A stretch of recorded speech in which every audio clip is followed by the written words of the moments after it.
Good morning, everyone. Sorry for the delay.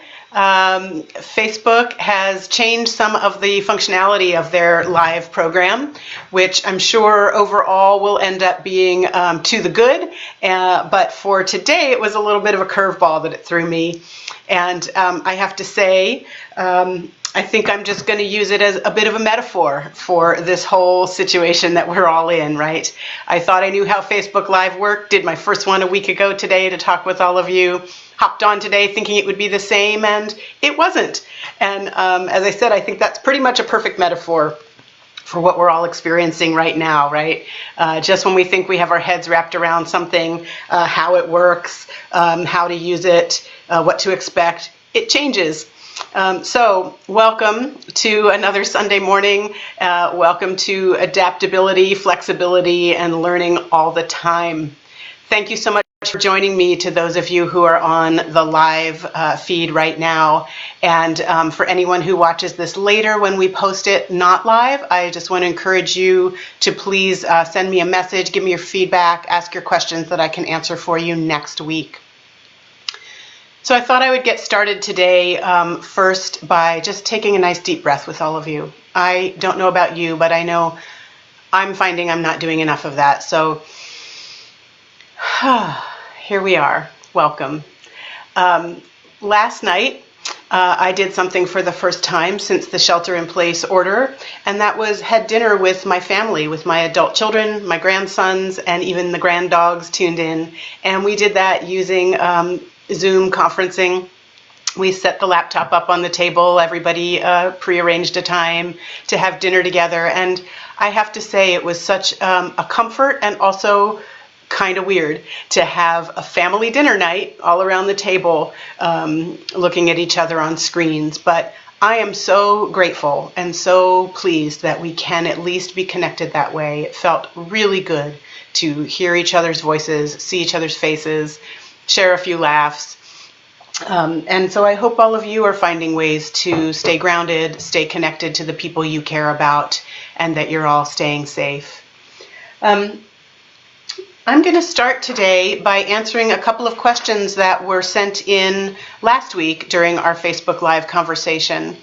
That was our first one that we've done, and we're doing these Sunday morning coffees with the candidate because we can't be out there talking with you in person. And I cannot tell you all how much I miss that.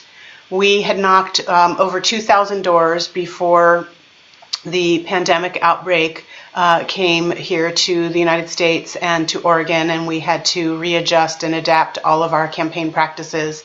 And those conversations on the doors were some of the most informative and meaningful and gratifying conversations for me, and really helped me understand and stay connected to and in touch with what the issues are that people are experiencing in the district and the things folks want to see me work on.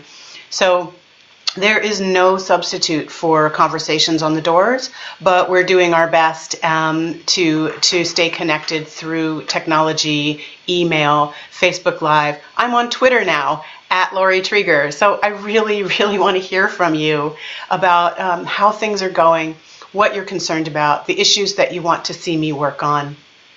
And so to that end, I'm going to answer a couple of questions that I got in our coffee conversation last Sunday. One of the things I mentioned in that conversation was how important the leadership moving forward for the county is going to be as we put the puzzle pieces back together for our communities, and that having leadership in place that has experience and an approach for how to do that is going to be more critically important than ever. And someone, Lisa Fragla, asked the question to please tell folks about what experience I have that would help me as a county commissioner to put the pieces back together after all of this is over. And it's a great question, and what I would start out by saying is none of us have ever been in a situation quite like this before. The scope and the scale and the enormity of what we are experiencing. But the best we can do is forecast and project and imagine and relate things that we've experienced in the past that come a little bit close. So what I want to say about that is, I don't think putting the pieces back together always has to reflect a response to a negative or a bad thing. Clearly, obviously, we are in a terrible, bewildering, scary time. But when we get to that place of putting pieces back together, we don't have to think of that as a negative, as a scary time. So what I would bring to being your county commissioner as we work toward recovery and rebuilding, first, overarchingly, is the same approach that I've brought to all of my work and my life, really, which is a collaborative and a cooperative spirit. And I'll say a little bit more about the difference between collaboration and cooperation, because I do believe there's this distinction. So I'll say a little more about that in a minute. But that sense of having shared goals and shared purpose, right? Even when we disagree sort of ideologically or across aisles with folks, we can often find something to agree on. And I am confident that as we work to rebuild our communities here in Lane County, we will have a very clear sense of shared goals and shared purpose around prosperity and thriving communities and good health, both physical, emotional health, and economic health for our communities. I don't think you will find a leader or an individual in our community who would disagree that we need to have some shared goals and purpose around those values. So that is one thing I will start by saying about how, as a leader, I will be part of putting the pieces back together.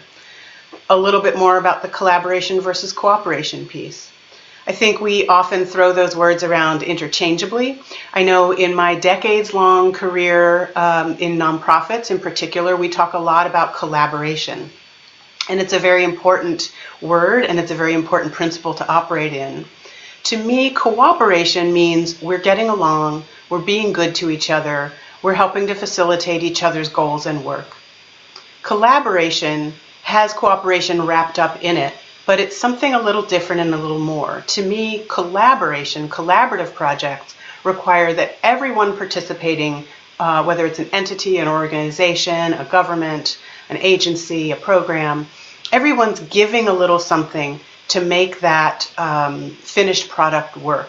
And that finished product, that program, that initiative, whatever it might be, cannot and will not exist if all of the partners don't give something into that end goal. So there's real sort of skin in the game, as we say, in collaborative work.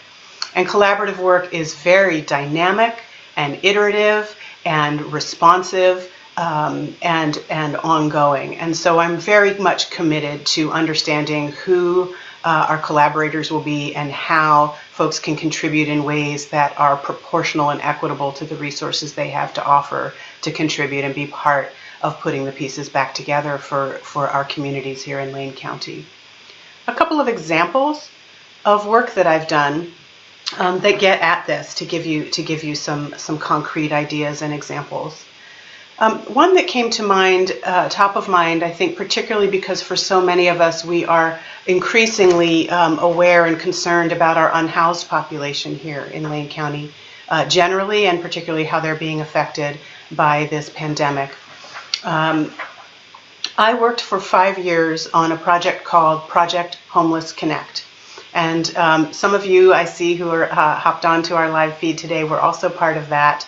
Project Homeless Connect was an opportunity where nonprofit organizations, service providers, local governments came together to create a one-day, one-stop shop for all the services that people who are homeless or at risk of homelessness might need.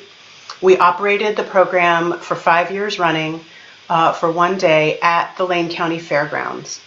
Local governments, including Lane County and the cities of Eugene and Springfield, participated, contributing resources and staffing support. A host of dozens and dozens of local service providers and human service agencies sent folks out. And basically what it was at the fairgrounds we set up for the day a one-stop shop of services and resources for people who are homeless and at risk of homelessness. We had people from state and federal agencies like Veterans Services and the Department of Human Services for instance, food stamps, SNAP benefit assistance. We had those folks there signing people up and enrolling them in programs. We had housing specialists and energy assistance providers getting people enrolled in their programs and finding people places to live. We had organizations serving folks who were experiencing domestic violence, providing support and counseling. We had actual medical and dental care on site. We had clinics set up doing foot care, dental hygiene, immunizations, and so on. We had haircuts and pet care. We invited folks to bring their pets in for flea treatments and nail trimmings. We had, of course, a cafe where we were serving meals. We had breakfast and lunch, and everyone ate together. It didn't matter. We didn't differentiate or separate whether you were someone who was there because you needed services, or you were a volunteer providing those services, or a professional providing services that day. Everyone shared meals together, and it was a really wonderful experience. We served over those 5 years. Each year, our numbers were in the 12 to 1,700 range of people who access services through Project Homeless Connect. So it was a great example of how we put many pieces together in one place with everybody both collaborating and cooperating to serve the needs of our community. A lot of those fundamental principles and actions that we took to make Project Homeless Connect work for 5 years are what we're seeing happen and how we're mobilizing right now in response to the coronavirus outbreak. In terms of the rapid response of local governments and agencies working together to provide those services for folks.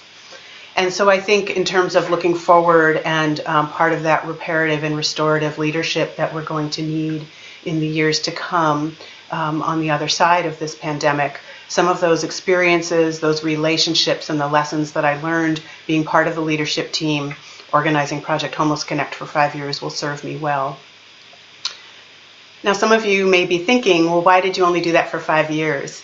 And I think I'm going to answer that question, and the answer is also part of what I think reparative and restorative leadership is going to need to look like.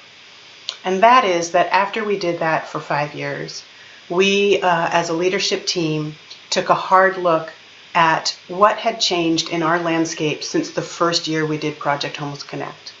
One thing that hadn't changed was the need, right? We still had hundreds and hundreds of people sleeping rough every night. We still had thousands and thousands of people teetering on the edge and at risk of homelessness and vulnerable to becoming homeless. And so while those things hadn't changed, what had changed was through time and awareness, and I firmly believe through the work of the Project Homeless Connect programming, we helped to foster some solutions that took hold and had lasting year-round impact. I often said when we were doing Project Homeless Connect that of those 3 words, Project Homeless Connect, the most important was connect. We connected service providers with one another, so people were making more appropriate referrals across needs. We connected volunteers to agencies. And of course, we connected people needing services to those very critical and often life-saving services. So in the 5 years we did Project Homeless Connect, Food for Lane County centralized and created its downtown dining room, providing a free meal a day, 4 to 5 days a week. It's changed over the years. That was not in place. We didn't have basically a free downtown restaurant when we started Project Homeless Connect. After 5 years of Homeless Connect, we did. The Egan warming shelter system did not exist when we first started Project Homeless Connect. There was no emergency rapid response on the coldest nights in the winter for people to safely shelter. Those connections and that network in some measure grew out of the work of Project Homeless Connect.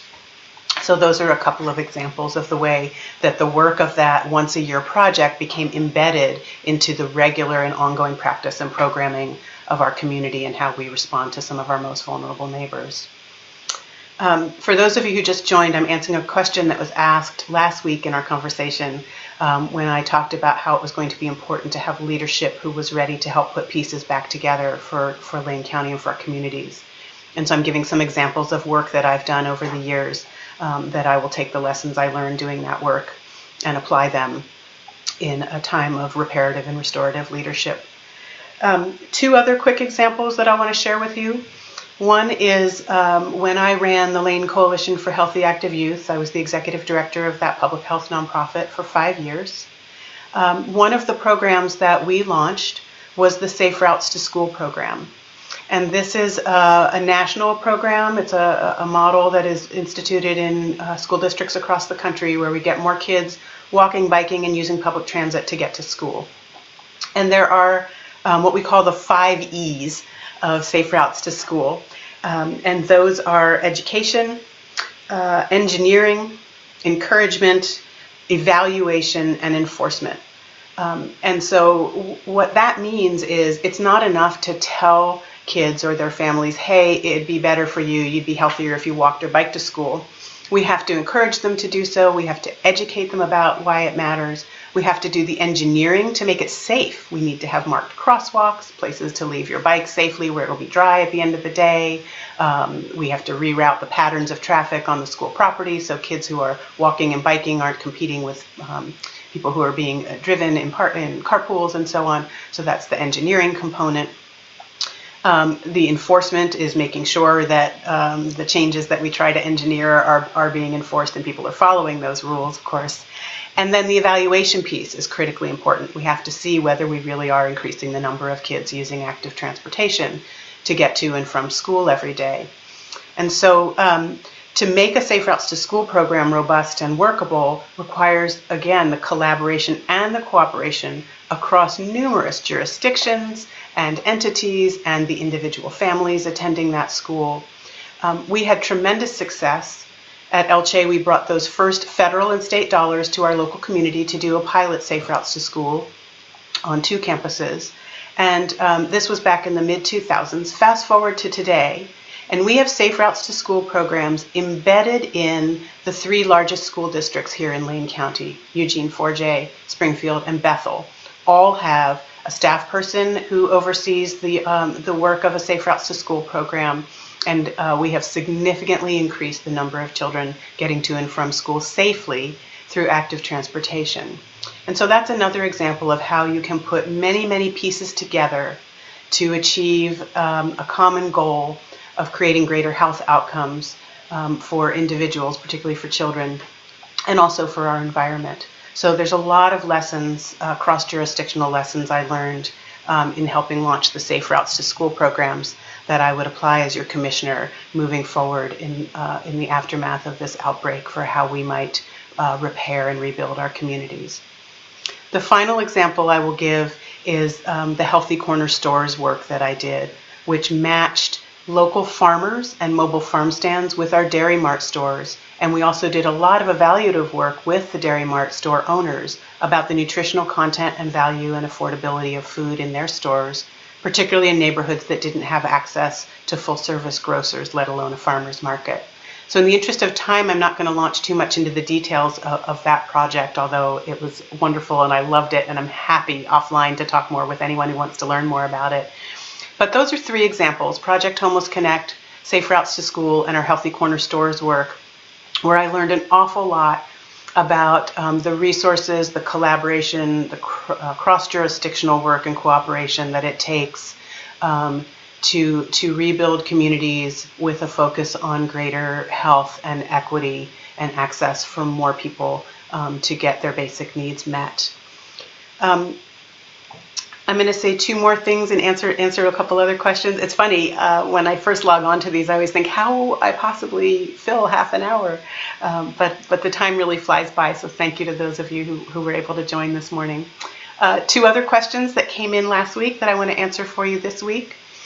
One is, what should the county be doing now to prevent increasing homelessness due to the coronavirus crisis? And I'm happy to say that that question was asked a week ago, and we've already seen tremendous and important substantive response from the county on this issue with the opening of the Wheeler Pavilion as a sheltering site for our unhoused neighbors. We've seen laws around eviction and mortgage freezes on evictions, mortgage relief, and moratoriums I'd also very much be supportive of ensuring a sort of a grace period of repayment for renters and a ban on charging any late fees. I will give a shout out to the Springfield Eugene Tenants Association and encourage folks who are watching this video to cruise over to their Facebook page and learn more about them. They're doing great work on creating the recommendations we need to protect renters in particular in this crisis and as we move forward. So I think there's a lot we can do to prevent increasing homelessness generally, not just in the wake of this coronavirus crisis. And I will also say that I think we are showing that there's an awful lot that we can be doing, and I hope that we institute a lot of these changes for the long term, not just as part of crisis response. Finally, I had a question last week that asked, what about the County Commission and your platform do you think U of O students need to know? And that's a great question. And the first thing I want to say is anybody out there who's watching this video or who knows a U of O student who is scared, who's here away from their family, I'm really sorry. I feel for you. Please reach out, send a message, even if it's just to connect and have someone to chat with. I'm happy to be that for you, but also happy to try to help you to connect to any kind of resources and help that you might be. I can only imagine how scary a time this would be for you if you're here in an unfamiliar community at a time like this and don't have a good network of support. What I would say quickly and generally as far as what's relevant to university students about what you should know about my platform and what I want to do about your county commissioner is that I have always been and will continue to be forward thinking. I always want to look to how we could be doing better to level the playing field and give everyone a chance at a fair shot. My issues that I want to work on are listed on my website on laurietrieger.com, and I'd encourage you to go there. And if you don't see an issue that matters to you that I'm talking about there, please reach out and tell me. The best way I can serve you as your county commissioner is by hearing from you and knowing what it is you care about and need me to work on. So please, please do reach out. I want to create communities here in Lane County where there are opportunities for university students to stay here if they come to love this community in the course of their schooling here, the way I have come to love this community, and they want to put down roots and stay here. I want you to be able to do that. I want you to be able to find meaningful work with a living wage. I want you to be able to find safe and affordable housing. And I want our environment and natural resources to be protected and preserved for your enjoyment and good health.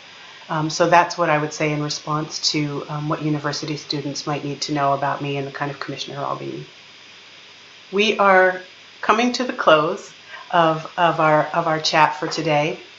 I'm doing these not just so I can talk at you, but because I want to connect with you. And what connection looks like is for you to message me back. So please reach out, message me through the Facebook page, send an email to Laurie@laurietrieger.com, go on my website and send a message on the Get Involved page there.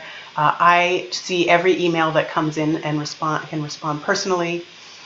We are trying to find new ways to reach out in these new and bewildering times. The election is May 19th, and I'm trying to reach as many people as I can to share with them what I want to do and how I want to serve as your county commissioner, and I need your help doing that. So please let me know, get in touch if you can be part of helping us get the word out. I'm going to close today by saying, first of all, I hope everyone who watches this video, whether live or later online, is safe, is healthy, and that you have a good network of support that you can reach out to. It's very isolating, literally, right now. And for me, having to learn a lot of new technologies and get comfortable with things like video chatting and so on has been a bit of a challenge, but I'm really grateful for it. And I hope you're finding ways to connect with the folks you care about too. I have been so encouraged, and my heart has been so filled by the way that we are building community, by the generosity that people are sharing and showing, delivering groceries to folks who are at greater risk, providing resources online, sharing their art and their music and their cute animal pictures. We need all of it. We really, really do. And I also want to especially appreciate everyone who is sharing practical, factual information. I think it's now always important not to spread misinformation, but it's especially important now. So please, please use vetted, trusted sources, good scientific, fact-based public health resources if you're sharing information about this pandemic outbreak and how to respond. Please remember our local county public health authority is one of the best expert resources you can go to. They're updating the website daily about testing, how many folks in our community have been tested, what those results are. They're updating press briefings regularly. I am so excited. Our Board of County Commissioners are going to start this week with teleconferencing their regular meetings. This is something I've been talking about in the accessibility and transparency part of my platform that I've wanted to see for a long time. I've wanted to see our county commissioners not just webcast, not just one directional, but create opportunities for people to submit public comment in email and hopefully eventually through video conferencing or what have you. This is something when I worked on the paid sick time campaign and the paid family and medical leave bill, that it just, in Salem, that it struck me as wild that we were acknowledging people have these unpaid caregiving responsibilities, and yet we're expecting them to come to Salem from all over the state to tell us how hard it is for them to meet their caregiving responsibilities at the same time as hold down a job or school or what have you. So I'm really excited that we may see some really great lasting changes out of our crisis response to the pandemic. I think it just really gets at something I talk a lot about, which is, yes, we need policy change, but we also need culture change on many levels. And this pandemic, this outbreak is teaching us a new culture of greater connectivity that helps level the playing field for people who maybe can't leave their homes, don't have the resource of transportation or time to get to a public meeting and provide their perspective and testimony and comment. And so if we can change the culture about how and with whom we all get to communicate, that will lead to greater policy change about that reflects whose voices we're hearing and what issues we're learning about. So I want to thank all of you who were able to tune in today live, to anyone watching this taped later, for being part of this grand experiment, for helping me stay more connected with my district and with voters in my district. Please get in touch. Send a Facebook message, send an email, follow me on Twitter @Laurie Trieger. Let me know what's on your mind, what you're concerned about, and let me know what's lifting you up in these really scary times. These videos will be available on the Elect Laurie Trieger Facebook page in the video section later, so you can come back and watch it again if it was that compelling and entertaining for you, and please do also share them, let your friends know about them. We'll be back here 1 week from today, 10:30 Sunday morning. Bring your tea, bring your coffee, bring your questions. Thank you so much for tuning in today. Stay safe, stay healthy, stay home. We will get through this. Bye-bye. Be well.